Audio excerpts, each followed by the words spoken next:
recording here. Hello everyone and welcome to the 2021 Virtual Christmas Summit brought to you by Bosco Studios and CCL Controllers. Please do not unmute or interrupt the presenter and feel free to put your questions or discussions in the chat field. Try to give a brief, please, trying to read from the screen, it keeps moving.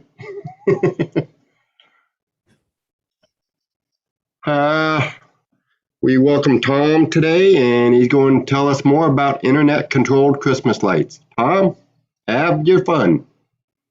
Okay, so I'm Tom Hammond, living near Akron, Ohio, and been doing Christmas lights for, let me see if I can turn on this video feed so you can see them for a minute. I've been doing Christmas lights. Whoa, where's my title slide? I think I lost it. That's odd. Okay. Yeah, I've been doing Christmas lights for about 7 years. Started out with buying some store-bought GE color effects, if some of you remember what those are. You hacked them to work with a custom animation system that someone else wrote. Did that for a few years and then worked myself into X lights and controllers and all that kind of stuff, and haven't looked back, and just a real good adventure at this kind of stuff. So what else about me? Just real quick, I work as a computer IT guy for the University of Akron. I help coordinate this area's cool Maker Fair. If you don't know what Maker Fairs are, they're pretty awesome events. They're all over the world. Big show and tell for hobbyists. And I have 2 dogs, 1 cat, and plenty of exercise to keep them going. So without further ado, let's talk about one of my favorite hobbies with the Christmas light stuff, and why about this internet-controlled Christmas light stuff. So, and one thing I'd like you to know is this is a system that I wrote about 3 or 4 years ago from scratch, and since then, especially yesterday, there was a session about remote Falcon Player and how to use it and that kind of stuff. That system is excellent. So these sort of, my product, this isn't a product or something I offer to people, and their solution are similar in some ways and different in some ways. They're kind of complementary in some ways also. So the biggest thing about remote Falcon Player is it's got an excellent, easy to use user interface for the back end, when you're trying to manage it and set it up and all that kind of stuff. And it has a great online community part to it. So if you're looking for a very, get you going real fast, a real nice streamlined interface, get you set up real quick, that's the way to go. What I've got here with my system is it offers a few things. What you're going to learn in today's session, you can apply it to Remote Falcon. Especially how would you integrate a streaming web camera to view the video, and how to integrate audio into that stream, so you can do actually synchronized music with your lights. So you can actually use some of this information to put on your remote Falcon Player front page and do that kind of stuff. So there's a little bit for everybody here. And the other thing about this particular system is you can host it on your own web server. So you can manage it yourself and all that kind of stuff. So it can be independent from everybody else if you just want to do your own thing. So just to keep that in mind too. So without further ado, I'm going to hide my mug and talk for a little bit. So we're going to talk about how does this system work? How do you adapt your X-Light sequences so that they can work with public viewing? Because there's a difference between having a show and a lot of people watching a particular show that tells a particular story. But when you're opening up your lights to the world, and especially if you want people to interact and control your lights, you sort of have to think differently about how you want to present your stuff. So we're going to talk about that a little bit. How do you set up Falcon Player to work with this interactive stuff? Basically, this system will let people watch your show, hear your show, and control which sequences to play. So how do you tell Falcon Player to do that? And the nice thing about this system is you don't have to hack Falcon Player in any way. It uses existing Falcon Player features to make this work. How do you set up a network IP camera to look at your house, look at your yard, and how do you stream that audio and video feed to the internet so people can watch it? And then near the end, we're going to talk about how to build this website so people can see what you're showing and control things and that kind of stuff. So we're going to try to pull this off in 45 minutes. It's not going to be that technical in some ways, but just to give you an idea how it works. So there's my slide that I lost. So it was put somewhere else. So we already talked about that. We're going to move on. So in my situation, I live out in the country. I don't live on a busy street, and so I get some car traffic, but not a whole lot. And so I wanted more people to, but I didn't want to sacrifice people passing by in their cars. I wanted them to enjoy it as well. So this was probably 3 or 4 years ago, and I wanted people from the internet to choose what they wanted to see also. So the idea is to put a network camera out in the yard and to let people watch and hear what they're going on. And when I started this about 3 or 4 years ago, a friend of a friend wrote an article for a local newspaper about this internet control system that I was getting ready to start up for that year of Christmas. And that spread into like 3 radio interviews for the local area. Then I had a spot on Good Morning America. I had 2 spots for CNN, and I had Fox News that got me across the entire country. So I got some pretty good publicity over this. And the first year I did it, I had about 3,000 clicks an evening to control my show. And needless to say, I didn't have a system that was quite prepared for that. So I made a lot of improvements. And, so if you do decide to do something like this, be careful how you advertise if it's available, because if it gets out into the world, you might have problems with too many people watching it. And that could be a good thing or a bad thing. I've had a lot of good stories from it. So how does this system work? Basically, people go to a website, and the website is mobile friendly, so you can do it from a computer, from a phone, still readable, usable, that kind of thing. And they'll see a list of sequences they can choose from, and they can also see a live video feed of your house and also hear the audio that's being pumped out by Falcon Player. So once every so many seconds, Falcon Player will check that website to see what the highest voted sequence is. And then if it's then that sequence gets played on Falcon Player. If no one's choosing any votes at all, if no one's watching the show or controlling it, the system will just play random sequences until someone does choose something. So that way, it's always playing something new, something fresh, throughout the evening. So that's basically how it works, and it's a pretty simple idea. The voting was obviously necessary when you have a lot of people trying to control it at the same time. So I'll talk about that more later too. Some of the features about this system is one person can vote per sequence. So once you've made your vote, you have to wait until that sequence or the current sequence finishes playing before you can vote again. So you can only get 1 vote per pass at the music.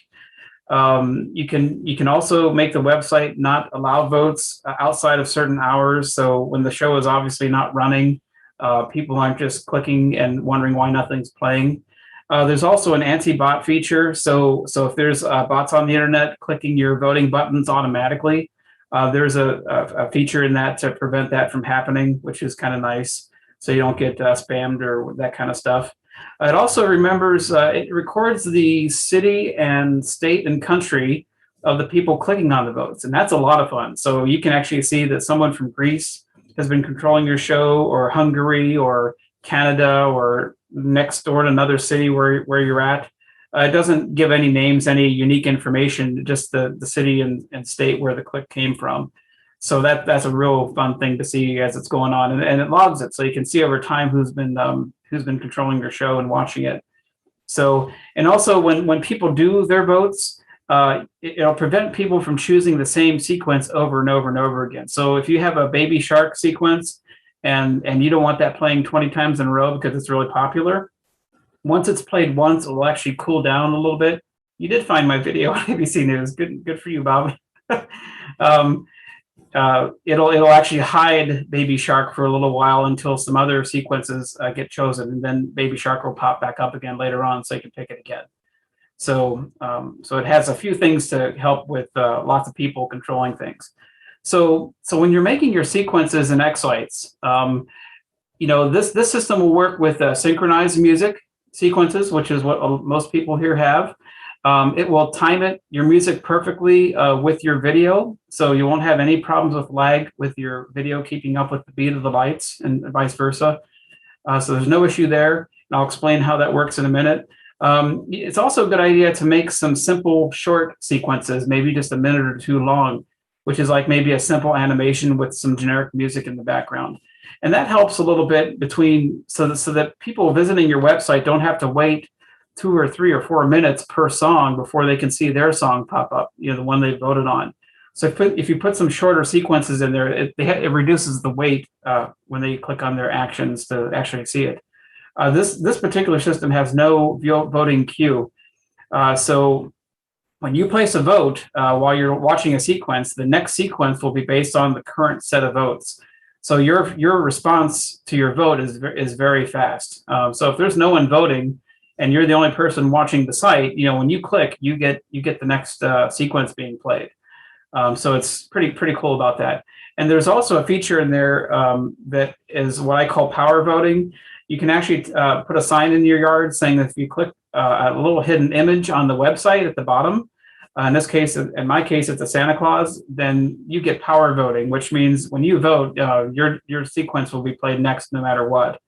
So if you put that sign in your yard, that means people in their cars can do that trick, and then they get priority over people on the internet voting. So that's kind of cool to help people out around here. And you can put as many sequences as you want in the system, that kind of thing. So with Falcon Player, how do you set up Falcon Player to make this work? It's a 2-part series. You basically, well, it's real simple. You make one, you upload all your sequences that you want the system to use, and then you create one playlist for each of those sequences. So if you have 20 sequences, you're going to have 20 playlists. And you can just do that through the standard Falcon Player UI. So nothing real fancy there. So that's one part of setting up Falcon Player. I'll explain the other part in just a minute. But let's get into the hardware of making this stuff work. And this is where I've learned quite a bit, and hopefully I can give you guys and gals some tips about how this all comes together. So basically, the way this works is if you look at the far left, you have an IP network camera. So this is a pretty standard issue type of thing. You can find these pretty much anywhere. Or you can build one, and I actually built my own with a Raspberry Pi. And I'll explain that in just a minute.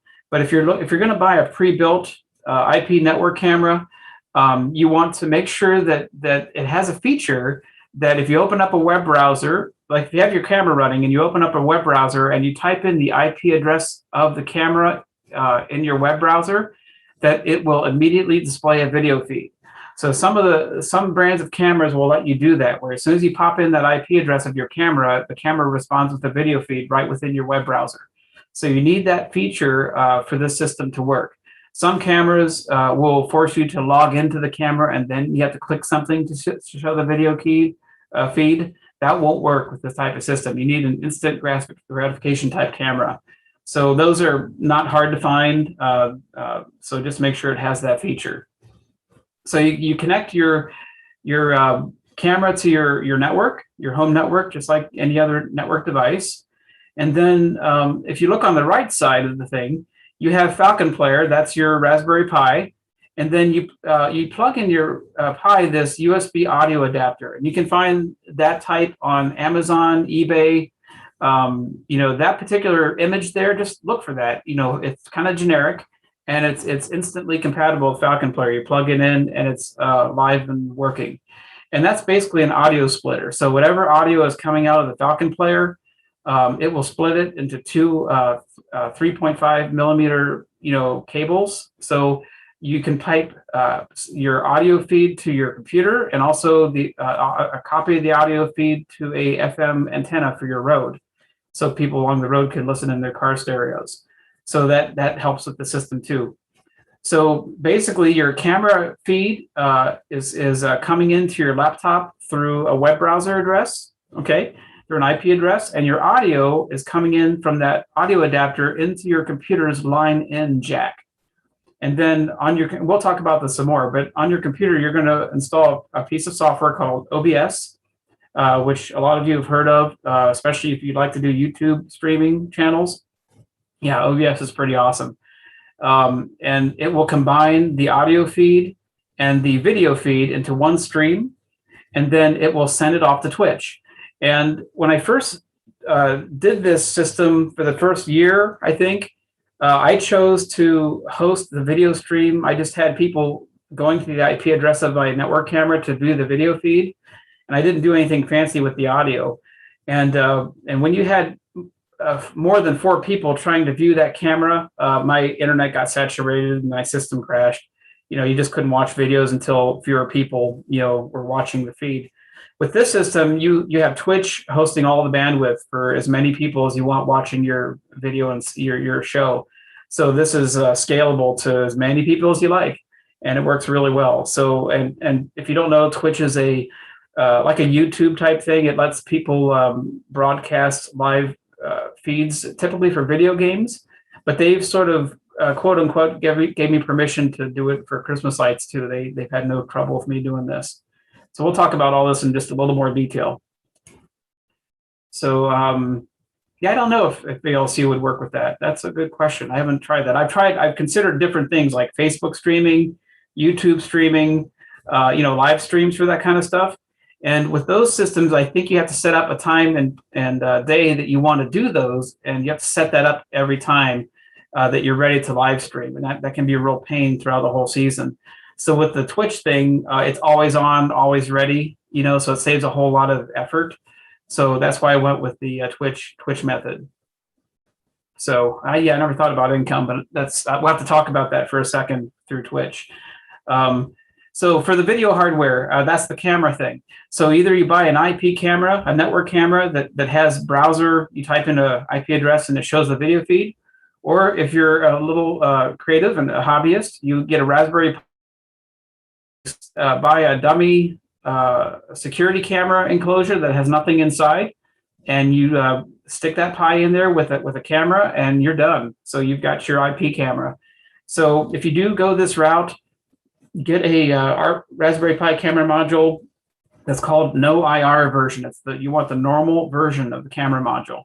If you get the no IR version, that's for night vision, but it washes out color. So you don't want the no IR version, if that makes sense. You just want the normal version of the camera, and it does great for recording the saturation and the colors of the lights. So it works out nice.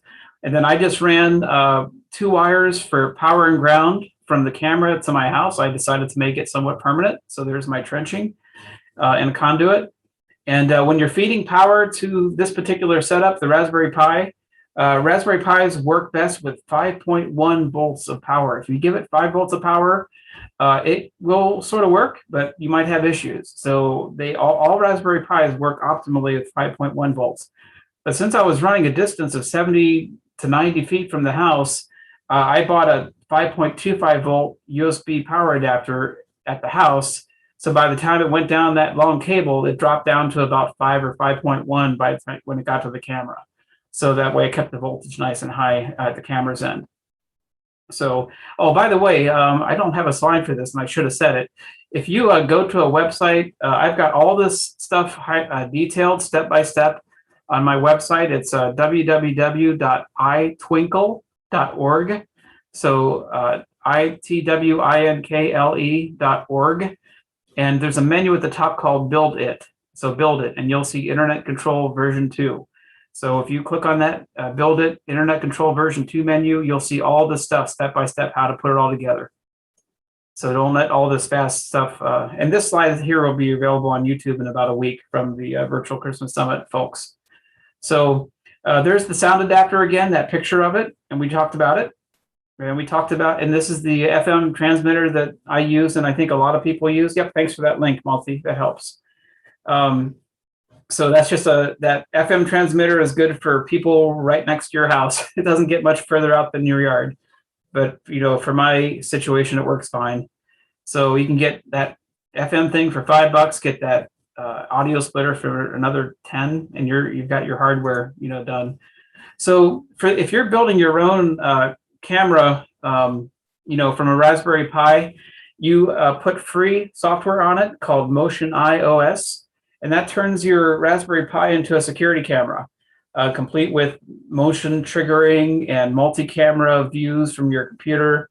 It's a really cool, established, reliable piece of software. So you would install this software onto the SD card of your Raspberry Pi, and then you've got an instant security camera. So it can work as that during the non-Christmas season and be your Christmas cam during the Christmas season. You can dual purpose it. When you do install Motion OS, your camera has to have a static IP address, so that way you can always find it. You don't want your router assigning an IP address with DHCP, and then a few weeks or months later, it may change it to another number from time to time. So make sure you configure your network to assign a static IP address to the camera with any kind of camera you get. And you don't need very high resolution for a good show. This is totally up to you. I have mine set to 1280 by 720, so low HD, if you want to call it that. So if your internet connection supports 4 to 5 megabits of upload speed, back to your internet provider, if you can send that fast, then you can get this 1280 resolution at 20 frames per second, good quality. Obviously, if you have a faster internet connection, then for upload speed, and don't confuse that with download speed, we're concerned about upload speed here, then you can up the resolution and frame rate and still get real nice results. So one thing I did is I actually promoted my local ISP on my webpage of my internet control page, and they knew about me from the news, so they actually bump up my internet speed over the Christmas season for free, just as a courtesy because I promote them. So something to consider if you got to do that. So there's the OBS software that you put on your computer or your laptop.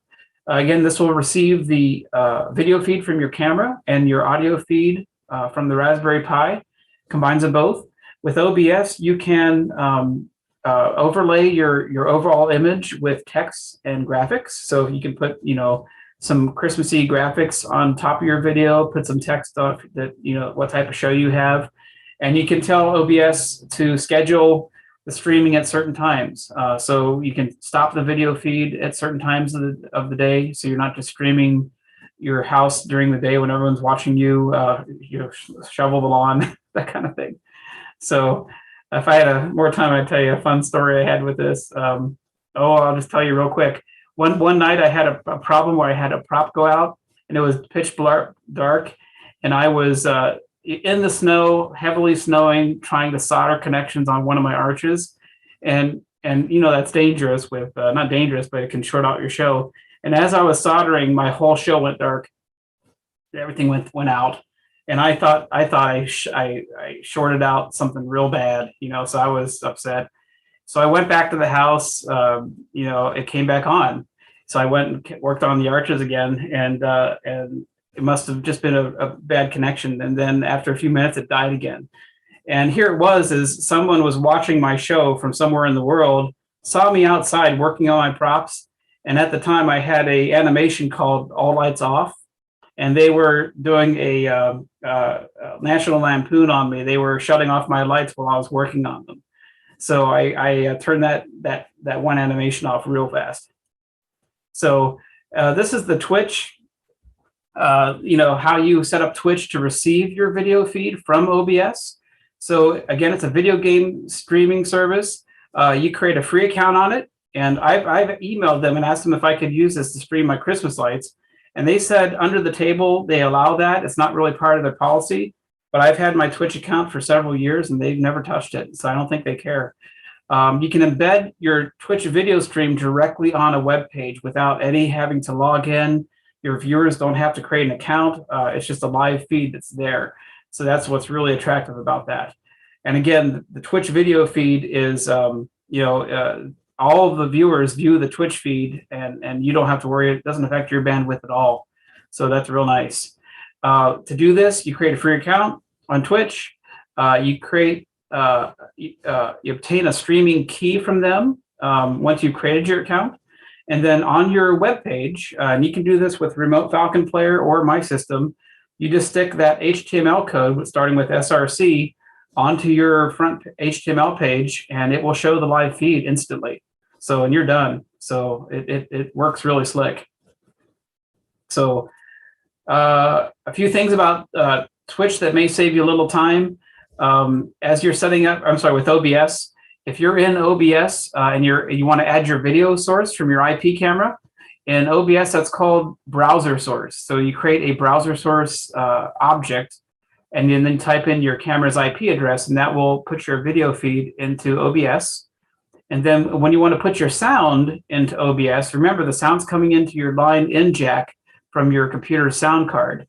So in OBS, you pick the audio input capture source object, and then you can receive sound from your computer's line in jack. So yeah, you're probably right about the HTTPS. Twitch does require HTTPS for all of its stuff now. So you put in those two objects into OBS, and then you've got your sound and video from your show stuck into Twitch.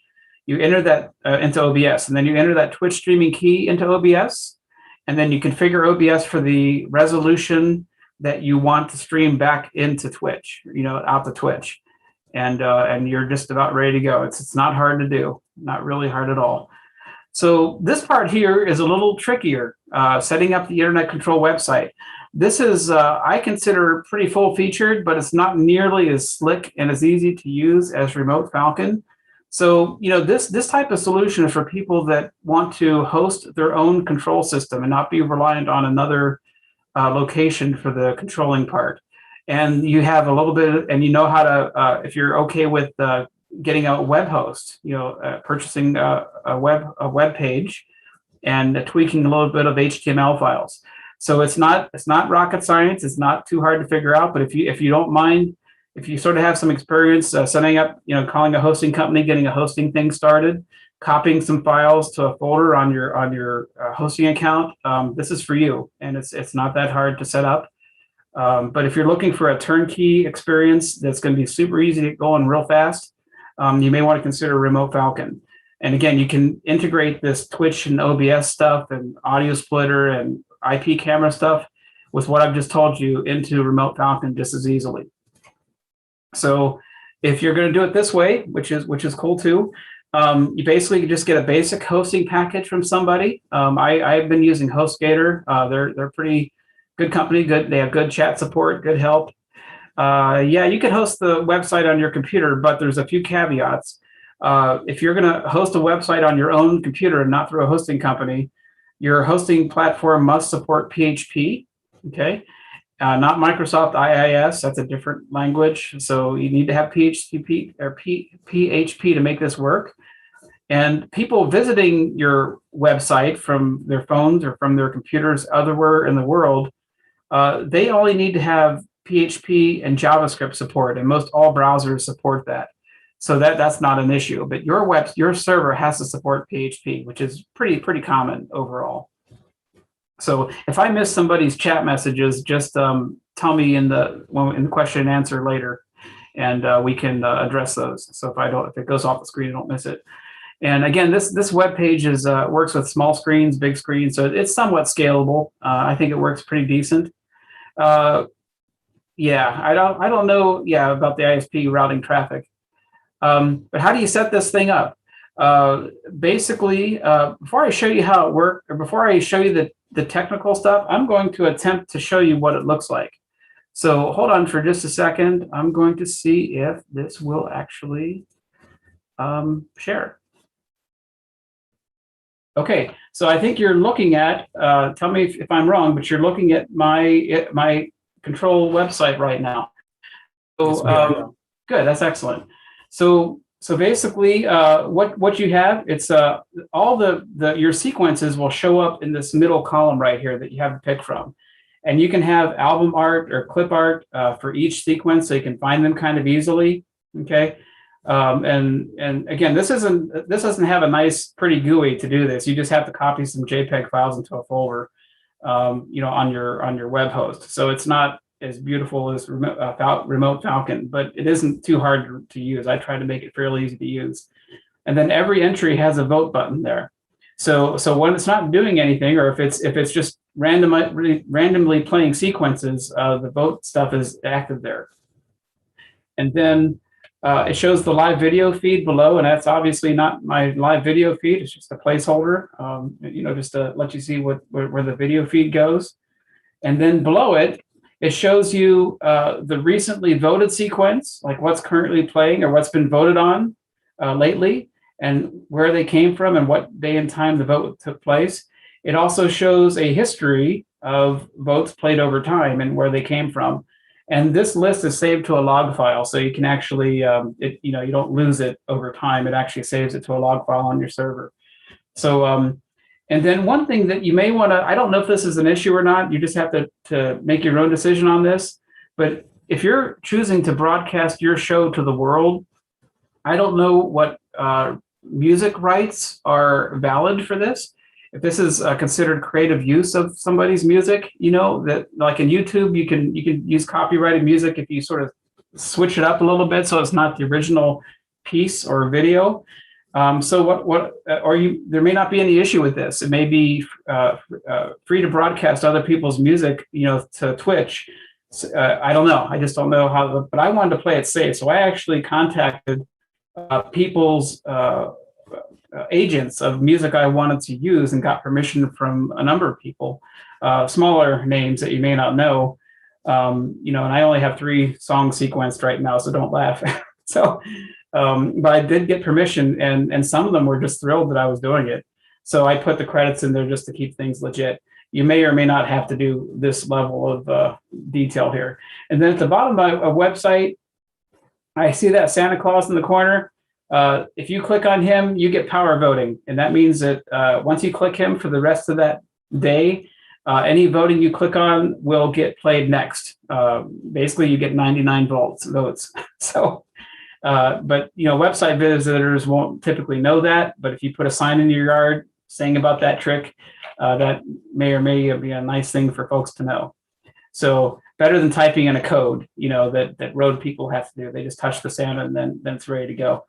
So basically, if I pick one of these songs here, so if I go down to like Snowfall and hit vote, okay, it will actually show you that I voted right there. And I'm in power vote mode. And then it tells you over on status, that's what's coming up next. So if it's in the middle of playing something else, it will continue finishing that sequence. And then this is the Snowfall is what we'll play next.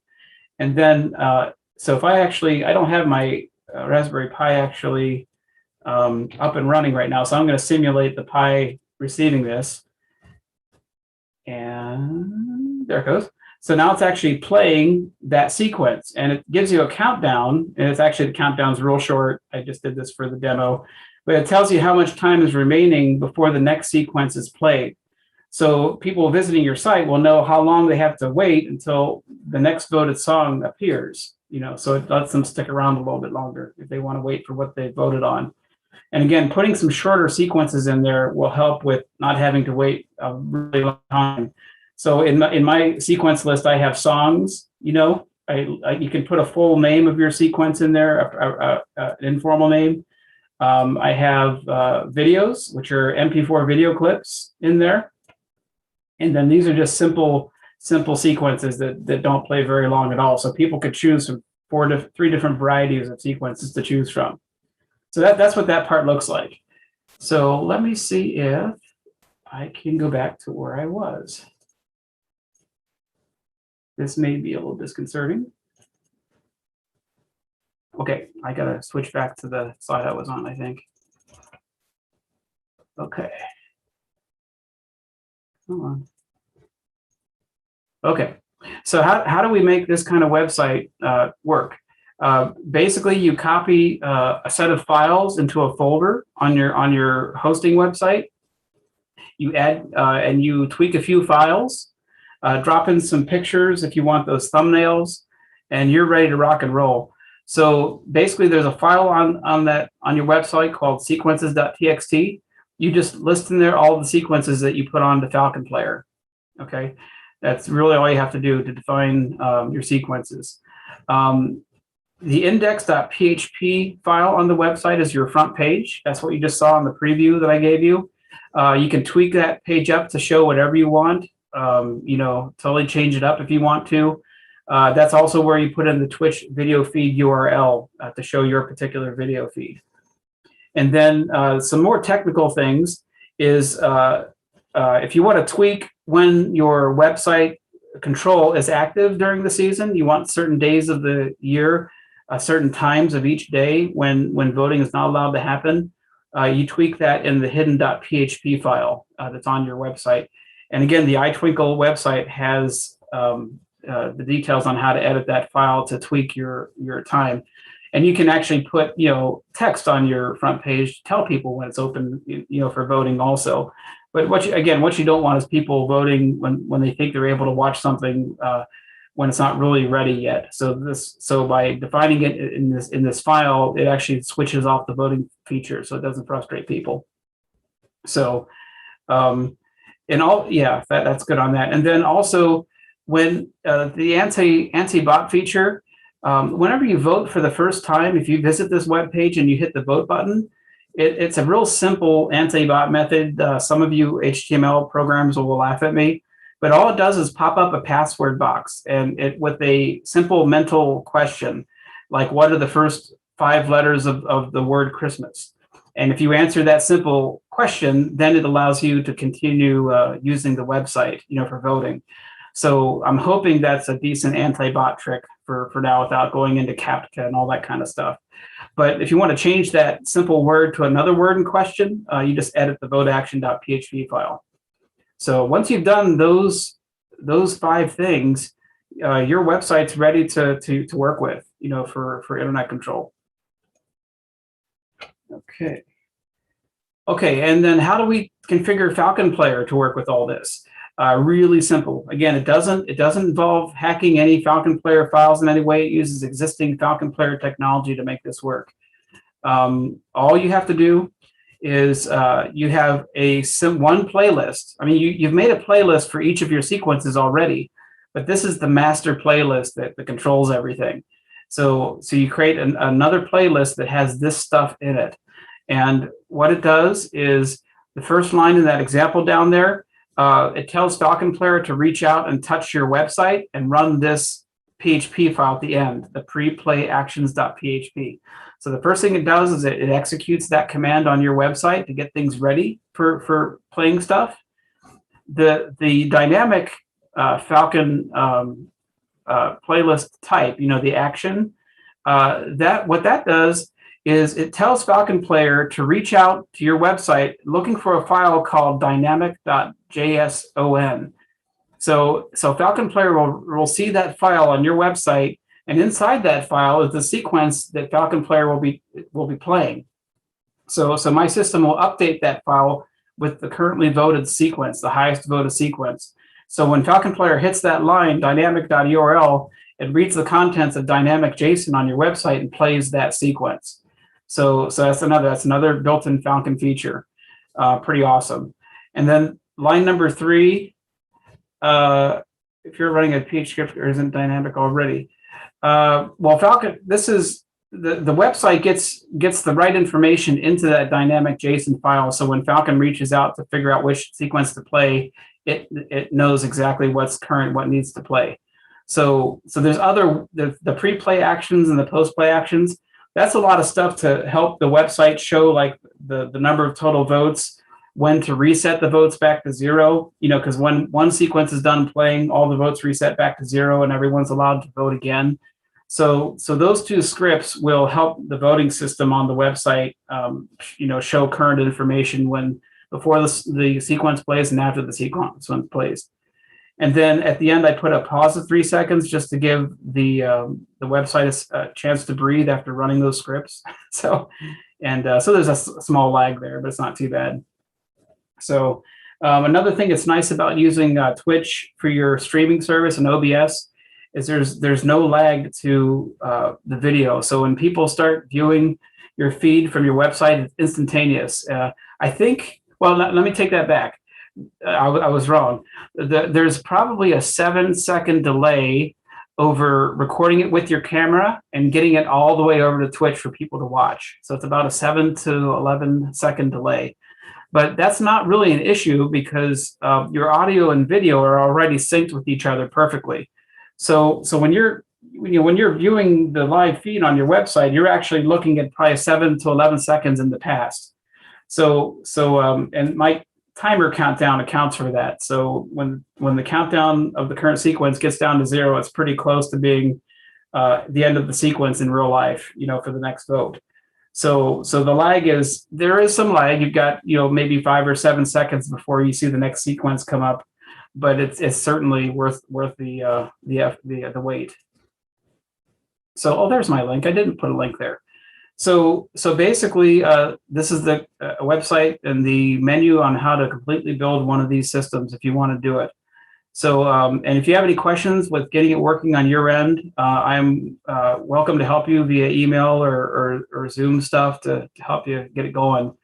And hope you liked it. Hope you learned some new things. If you want to try to, broadcast it, and even if all you want to do is just, get your show video and sound for people to watch with no control at all, this it's nice for that. People like that. One time the first year I did it, I had a lady send me an email saying that her grandmother, no, it was her mother, I think. Her mother enjoyed Christmas lights, but she was getting too old to hang them on her house herself.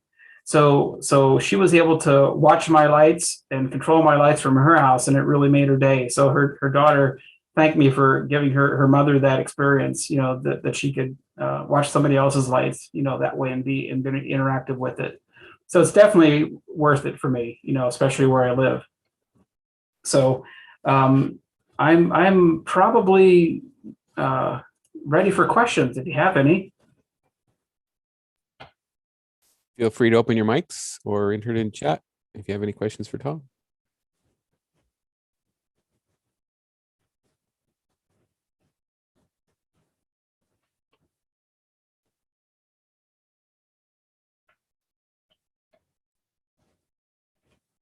I think that was very interesting, Tom, and hopefully more people can start using the added features that you've helped enlighten us with. Yeah, thank you. One thing about the music is, some places will give you a license. Some of the bigger names, if you choose to go the permission route, some of them want you to pay like a yearly fee to keep using that music. That can be pricey, and some want, some decent money to keep using that music year after year. And obviously that's not very fun if you're wanting to use the same sequence for several years. So when you go contacting these agents, just try to word it in such a way that you want to make it a continual use throughout the Christmas seasons. And again, the smaller artists some of them are just overjoyed to let you do it. And so don't try to word it in such a way that you're going to use it for 1 year or 2 years. Just sort of leave that ambiguous. And if they're permission, I hold on to their email. So when they say that I've got permission, I hold on to what they said. So if they don't mention any time frame, then I just assume it's indefinite, but I've got the email as a backup kind of thing. So that's worked out pretty. Yeah, Stephen Curtis Chapman's not too small of a name, is he? So, but yeah, he actually saw my house. His agent told about it, and they thought it was pretty cool when I did one of the songs that way. Oh, with people, with that one comment by John about people being comfortable with someone being able to access my computer from the outside world. Yeah, that if you host your own website with like a Raspberry Pi, or you put hosting software on your Windows or Apple computer to host your own web page, you do open up your computer to hackers. But if you go with the hosting company to host this web page, then all the hacking falls on them. Your computer isn't exposed to the internet. Your camera, is internal to your internal network, so it can't really get hacked if you set up your network properly. Your Raspberry Pi is simply reaching out to the website to grab a file to read it for the next sequence. So nobody's getting into your Raspberry Pi either. So this solution's pretty safe, I would say.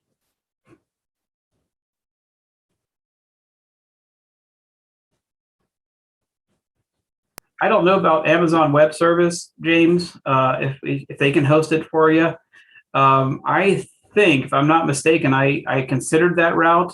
I can't remember why. I think I tried it, but it's a lot of hoops you got to go through to get that up and running. And as long as you have a web host that will let you from a browser, run those 2 PHP scripts before and after playing a sequence, just to execute those scripts on the server, then it'll work. It'll work fine. And most hosts will let you do that.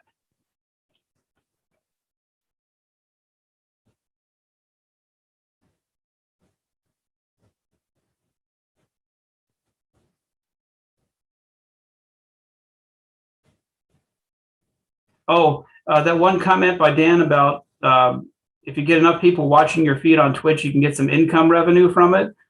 Be careful with that, because if you make money off of this kind of stuff, the copyright holders of the music may not like that. So I used to have a donation button on my webpage, and I took that off because I didn't want to have a conflict of interest with the music rights that I got.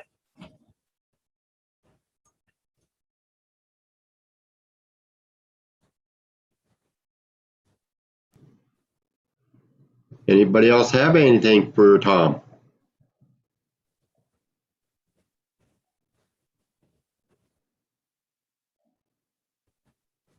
Yeah, that question, Dave, you had about noip.com.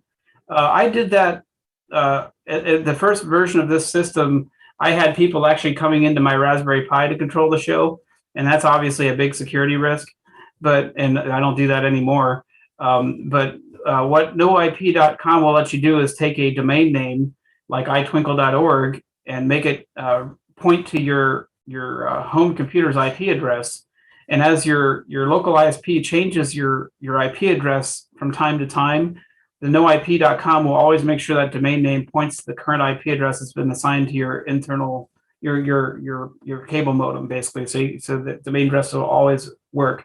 But this system doesn't need that stuff at all. There's no more, in my opinion, no more security risk, because no one's coming into your machine or into your Raspberry Pi to do this kind of stuff. So you don't need no IP anymore for this kind of stuff.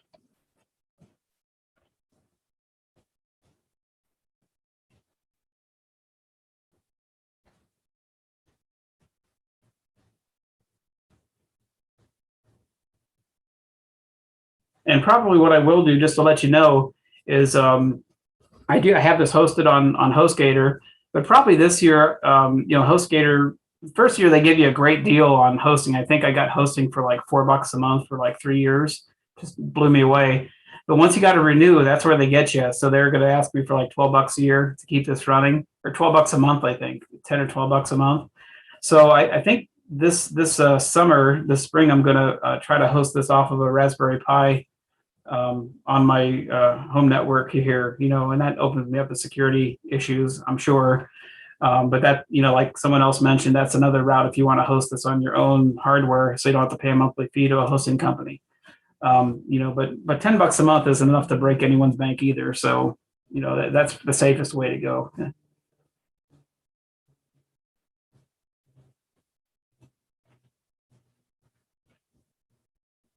Someone mentioned a Wi-Fi camera for this. I would probably advise against it, because you're going to have this camera, 40 or 90 feet away from your house. And especially if you've got Wi-Fi controllers going on, a video feed, unless you have them on separate internal networks in your house, that video feed bandwidth could wash out other stuff and cause burps in your video feed. So you could try Wi-Fi if you've got an antenna on your router that's strong enough to reach it. But I would recommend it against it if you could. It might be just simpler just to run a quick and dirty RJ45 cable across the yard to the camera over the Christmas season, and provided that you don't run it over with your snowblower. To answer your question, Matthew, I did consider YouTube and Facebook for this, and I didn't look heavily into it. But the impression I got is that you had to tell YouTube when you were going to do the streaming every night and set up a live connection, to make it go. It wasn't just always on like Twitch is. So, and to answer your question, Chad, about the Wi-Fi camera, yeah, the Wi-Fi camera could introduce delays to get this audio out of sync with the video. OBS does have a feature to correct those kind of delays, to make them back in sync if it's a consistent type of delay. So you can fix those kind of problems with OBS. It's kind of easy to do.